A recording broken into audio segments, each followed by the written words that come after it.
న్యాయవాదుల సంక్షేమమే నా ప్రధాన అజెండా. సీనియర్ న్యాయవాది బెల్లాన రవి. విజయనగరం జిల్లా బార్ అసోసియేషన్ సీనియర్ అడ్వకేట్ మరియు మాజీ ఎన్డీపీఎస్ స్పెషల్ పబ్లిక్ ప్రాసిక్యూటర్, మాజీ government pleader, NCB special public prosecutor, Vizianagaram జిల్లా మాజీ బార్ అసోసియేషన్ ప్రెసిడెంట్ అయిన బెల్లాన రవి ఈరోజు అనగా సోమవారం శ్రీకాకుళం పట్టణ బార్ అసోసియేషన్ ప్రాంగణంలో త్వరలో 2026 సంవత్సరంలో జరగబోయే ఎన్నికల ప్రచారంలో భాగంగా శ్రీకాకుళం పట్టణ బార్ అసోసియేషన్లో ప్రాక్టీస్ చేస్తున్న జూనియర్ మరియు సీనియర్ న్యాయవాదులను కలిశారు.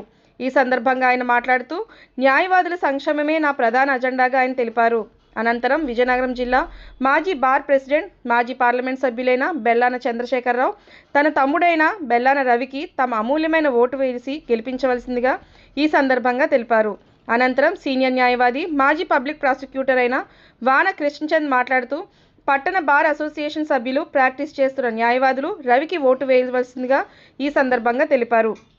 ఈ యొక్క కార్యక్రమంలో శ్రీకాకుళం పట్టణ బార్ అసోసియేషన్ అధ్యక్షుడైన తంగి శివప్రసాద్, ప్రధాన కార్యదర్శి పిట్టా దామోదర్, సీనియర్ న్యాయవాదులైన కొమర శంకర్, గేదెల ఇందిరాప్రసాద్, ఆగూరు ఉమామహేశ్వరరావు, ఎన్ విజయ్ కుమార్, బాలమురళీకృష్ణ, పైడి విశ్వేశ్వరరావు, మూగి గురుమూర్తి, శ్రీకాకుళం పట్టణ బార్ అసోసియేషన్ సభ్యులైన Ippili Sitaraju, Bhavani Prasad, K Shankarrao, K Ramanamurthy, T Varaprasad, మహిళా representative G Vanajakshi, Vizianagaram bar association న్యాయవాదులైన నిరంజన్, రఘువంశీ, అధిక సంఖ్యలో యువ న్యాయవాదులు, మహిళా న్యాయవాదులు ఈ యొక్క కార్యక్రమంలో పాల్గొన్నారు.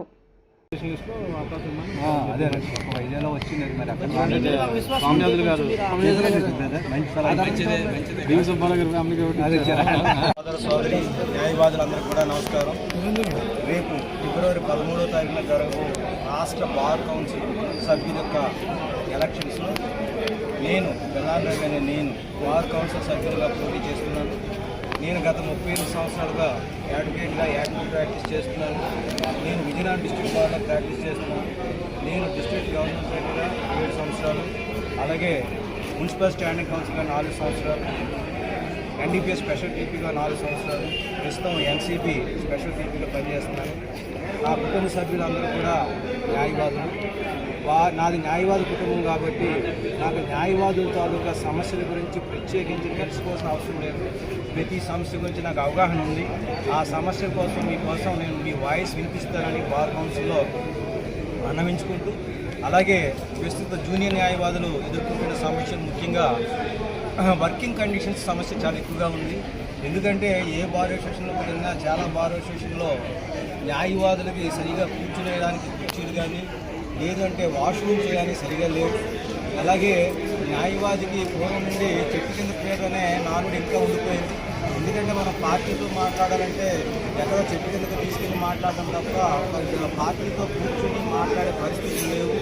అలాగే మన న్యాయవాదులకి వెల్ఫేర్ అంటున్నారు కానీ అసలు వెల్ఫేర్ అంటే వర్కింగ్ కండిషన్స్ ఉంటేనే వెల్ఫేర్ అనేది అవసరం ఉండదు.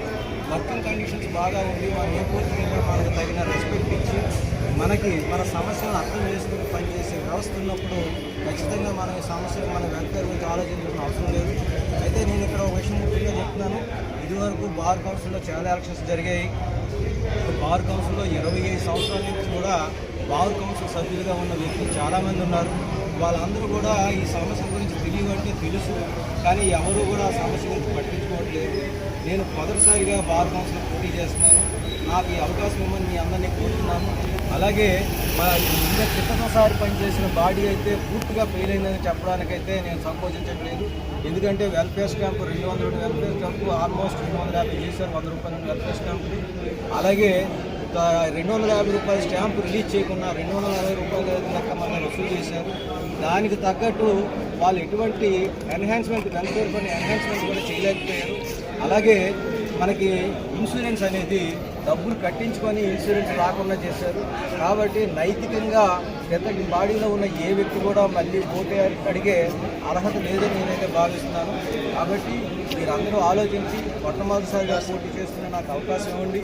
మీ వాయిస్ బార్ కౌన్సిల్లో నేను వినిపిస్తాను. మీ తరఫున ఈ సమస్యల కోసం పోరాడతాను. ముఖ్యంగా జూనియర్ న్యాయవాదులు ఇబ్బందులు మనం చూడాలి. ఎందుకంటే లోక్ అదాలత్లో అడ్వకేట్ సంతకం లేకపోయినా కూడా కాంప్రమైజ్ రికార్డు అవుతున్నాయి. దాన్ని ఎన్నిసార్లు రిప్రజెంట్ చేసినా కూడా ఎవరు పట్టించుకొని పరిస్థితుంది. దానివల్ల జూనియర్ న్యాయవాదులకి చాలా అన్యాయం జరుగుతుంది. అలాగే సెక్షన్ 41 నోటీసుల కింద కూడా పెట్టి యూనియన్ న్యాయవాదులకు అన్యాయం జరిగింది. అలాగే జూనియర్ న్యాయవాదులు స్టైపెండ్ 5,000 నుంచి 10,000 అన్నారు. ఆ 10,000 రూపాయలు కూడా ఇచ్చే పరిస్థితి. అలాగే డెత్ బండిలో కూడా మ్యాచింగ్ కాబట్టి ఈ సమస్య కృషి చేస్తానని మీ అందరికీ మనవి చేసుకుంటూ మరి నాకు ఒకసారి అవకాశం వస్తుందిగా మీ అందరినీ ప్రార్థిస్తున్నాను.